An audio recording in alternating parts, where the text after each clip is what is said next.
blah, blah, blah. Follow body, blah, blah, blah, blah. I don't wanna talk, talk, talk, talk. Oh my god, oh my god.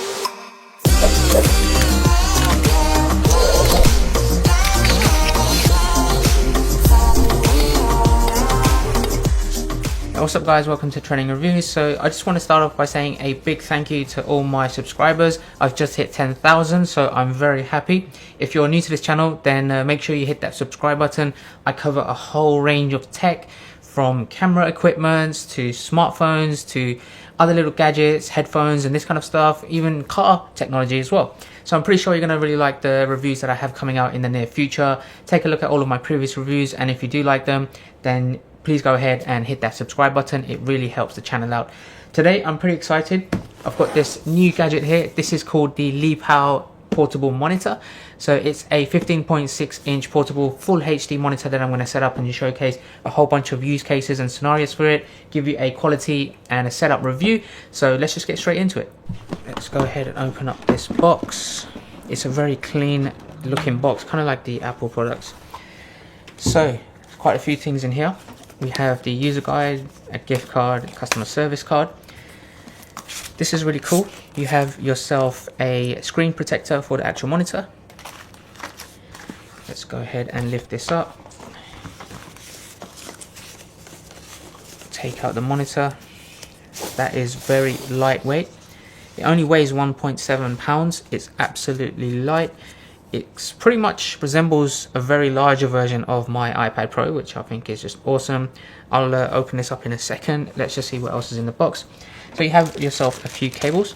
This one is a USB-C to USB-C cable. This is a HDMI to mini HDMI cable. And you also have yourself a power plug and a USB to USB-C to connect to the power plug as well via the USB port there. So you do need to power this on for most scenarios, but there is some cases that you probably wouldn't need an external power to power the monitor, which I will also showcase. And the last thing is the patch cleaning kit for when you want to put the screen protector on the actual screen. Okay, so let's take a look at this. So you have yourself a magnetic stand and cover. So this is very resemblant of the ones that you used to get for iPads. Now take a look at how thin this is. That is only 0.3 inches thin. It's very lightweight, and the screen as well. I'm just going to peel off this protective coating. Sometimes my favorite part. Now this is an IPS screen, which is a liquid crystal display, which gives you great color and viewing angles, and it has a 60 Hz refresh rate on it as well. That looks so clean, it looks so modern. It's got very minimal bezels around the side, which looks great. So let's go ahead and see what we can do with this. Okay, so you just open this up, you put that forward, and you bring this forward like that. So you have various different viewing angles. Very quick and easy. Now, this video may be a little bit long. I'm going to cover 5 specific things, as you can see on the sidebar here.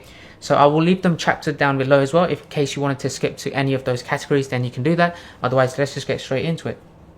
So just taking a look at the ports on the left hand side of the monitor, you have yourself a mini HDMI port, a USB-C port, which allows you to connect any external device, and then you have a headphone jack. You can use this as an auxiliary port to connect an external speaker as well.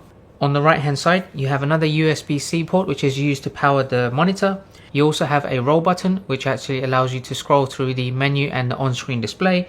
Then you also have a power button to turn the device on and off. On each side of the monitor, you also have internal built-in speakers, and we'll take a look at how this sounds very shortly. So the monitor itself can be viewed at different angles. If you use the magnetic snap case, then you can set this to position in various different angles like so. And if, like myself, you want to use this for work and you have a MacBook Pro, then you can use the USB-C to USB-C cable and connect this directly without having an external power source to the actual monitor.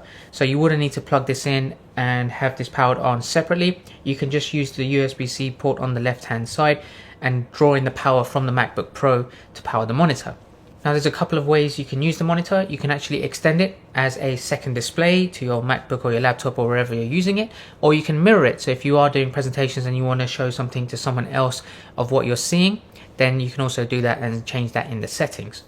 Also, if you go into your computer settings, you can actually change the orientation. So rather than viewing this as a landscape monitor, you can switch it to portrait mode and then rotate this and stand it up on its side and then have it as a very vertical monitor. Maybe if you're a developer or a coder, this will be very useful for seeing more real estate for when you're coding and seeing a lot more text. So there's a lot of different uses for that. Another thing that you can use this monitor for is gaming. So if you wanted to connect your PlayStation or your Xbox or even your Nintendo Switch, you can use the HDMI cable connected to the mini HDMI port and do some gaming on this. So this is really convenient for you to take away with you wherever you want to set up a gaming. Maybe you go to your friend's house, wherever it may be. So you can do that. And here's an example of me playing a game using Steam, but I've connected it using my MacBook Pro. I've not connected a game console as I don't have one with me here. So I'm seeing the quality in the gaming, I'm seeing the colors, the display. It's just like playing it natively on your original device that your gaming is connected to. So if I was using just my MacBook Pro for gaming, it's exactly the same and I'm not seeing any difference, which I think is great. And with the gaming, you can also adjust the display as well to make it brighter, to change the contrast, the temperature, the colors, whatever it may be, to enhance your gaming experience on this monitor. And not just laptops, but you can also connect tablets. So I have my iPad Pro, as you can see, I've connected it and it's going into a mirror display by default. So as you can see, there is absolutely no lag. It's as if the monitor is an iPad itself. I'm just scrolling through the different apps. I'm loading an app, I'm closing, I'm browsing the App Store. Everything is just perfect. And obviously because of the resolution on the iPad, it won't fill the entire screen of the monitor, but that's absolutely fine and it does the purpose that it was made for. Now in terms of connecting your mobile phone to the monitor and mirroring everything on that onto this screen, that is possible, but they mention in the user guide that this only works for a select number of mobile phones and models. So have a look through here. Most of these Samsung phones work absolutely fine with this. I have the Google Pixel 4 XL that didn't work with this. So I would ideally go in and check to see if your phone is compatible if you do want to display that. Just quickly, here's the sample list that they've specified, so you can go ahead and pause the video if you wanted to look at this in more detail. So there's a wide range of phones and models compatible with this, so do take a look at that.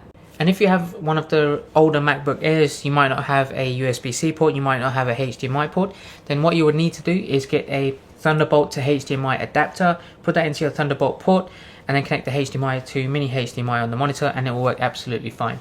So plenty of use cases, that's absolutely perfect and I'm very happy with that. Right, so now let's take a closer look at the screen quality in terms of the brightness and the colors. So the monitor itself has 16.7 million colors available, so they are very bright and it is on a very large spectrum of that. In terms of the color temperature, it does have 6,800 kelvins, which is adjustable in the settings, but it helps you to prevent eye strain in dark rooms. Now the contrast ratio is 1000 to 1, which is standard on most monitors, so you get a good level of deepness in the blacks and the brightness in the whites. The screen itself does have 300 nits of brightness, which is ideal for all indoor scenarios, but might not be bright enough in broad daylight. But then how many times will you be taking this outdoors and doing work externally in bright sunlight? So the color gamut is at 72%, which is pretty much the industry standard for monitors of this size, and the capability of this is sufficient for most people. But just remember, 72% of NTSC is roughly equivalent to 100% of the sRGB color gamut. Now let's dive in a little bit around the sound quality on this monitor. Right, so here's a YouTube video. Now the volume has been switched over in my settings to be played directly from the monitor, and I have it at 50%.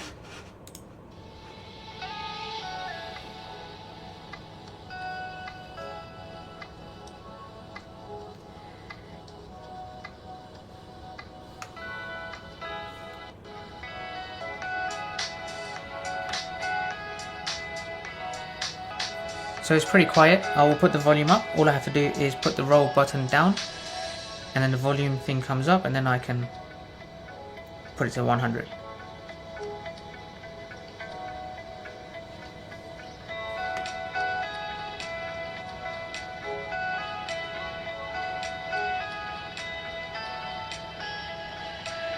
Now the speakers are not that loud, but this monitor is not really built with the purpose of having great audio coming from it. It's more of the portability of the actual monitor and the screen itself.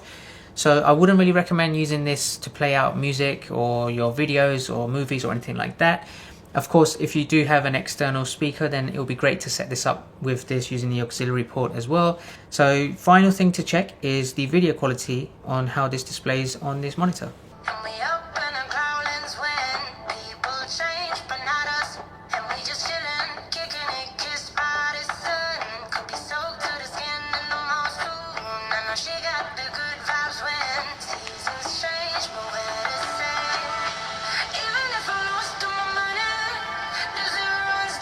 For the price of this product and this monitor, it's very clear, the images are very sharp and the colors are vibrant. I'm very happy, so I can definitely see myself using this for Netflix or watching any other TV shows or movies or anything like that. So I think it's a big thumbs up from me.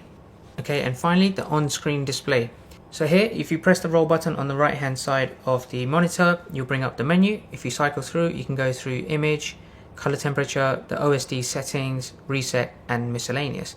So brightness, obviously, as you can see, there's very basic options of the brightness, contrast, black level and sharpness.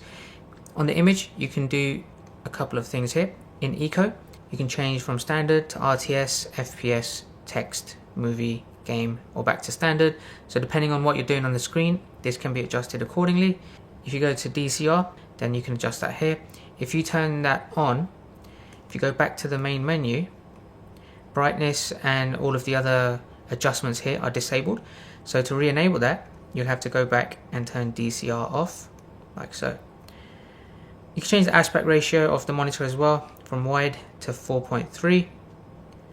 You can do a user set color temperature if you wanted to change the RGB colors on that.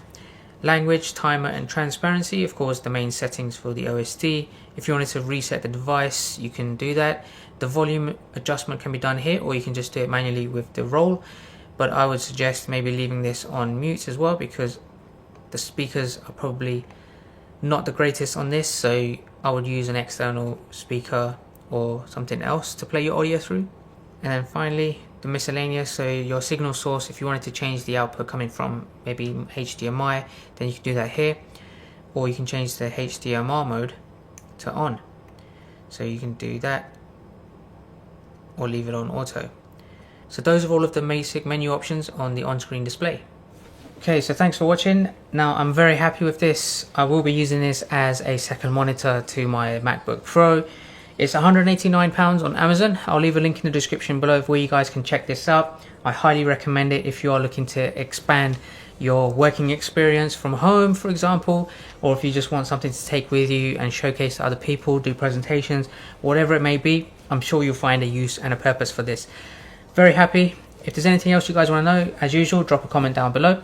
Otherwise, I hope you subscribe. I've got tons more really cool gadgets coming out in the future, much like this one. And I do take requests as well. If you guys have anything else you'd like me to review, then also let me know. Otherwise, I hope you like this video, and I'll catch you guys next time. Take care.